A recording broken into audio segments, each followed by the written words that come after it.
after we have learned how to factor all of these different types of algebraic expressions, what is the point of that? Well, the point is to get the practice we need in order to solve these problems.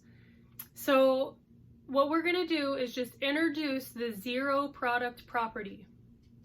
That means that our equation is set to 0. So we're used to seeing these factored forms now. Y minus 11 times y plus 1, or b plus 10 squared. These are things that we're familiar with now. We're seeing all of these different parentheses with the distribution and factoring. So we're very used to that. So the last section, section 7.6, is actually taking us the step further where we're actually going to be solving these equations now. So to get us started, let's just take a minute or two to understand the concept of what we're doing. So after we factor everything and we get it in factored form, our goal is to find the zeros of that equation, or where it's going to be crossing the x-axis.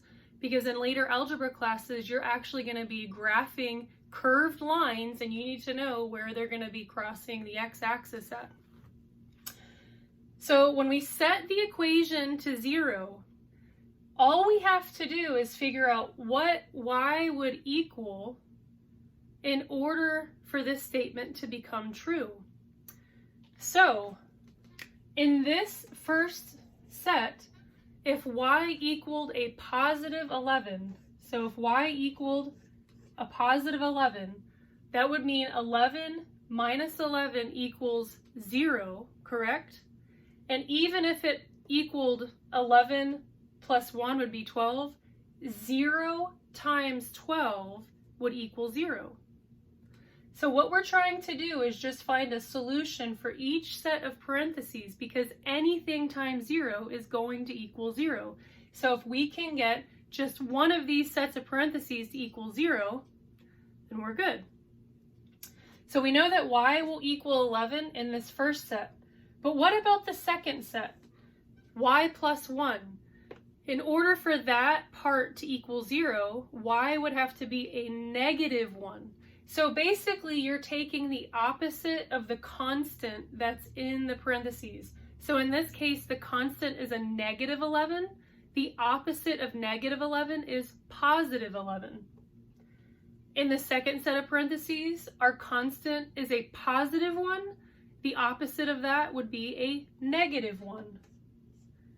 So the solution to this equation is y equals 11 or negative 1. So what about our second set? B plus 10 squared. So remember, this squared means you're going to have a b plus 10 times a b plus 10. So in this case, we're really going to have a duplicate answer. So the opposite of plus 10 would be a negative 10. So b equals a negative 10. And if we were to have this as b plus 10 times b plus 10, again, in both sets of parentheses, we would just have a negative 10. So you wouldn't have to write that negative 10 twice because it's the same number.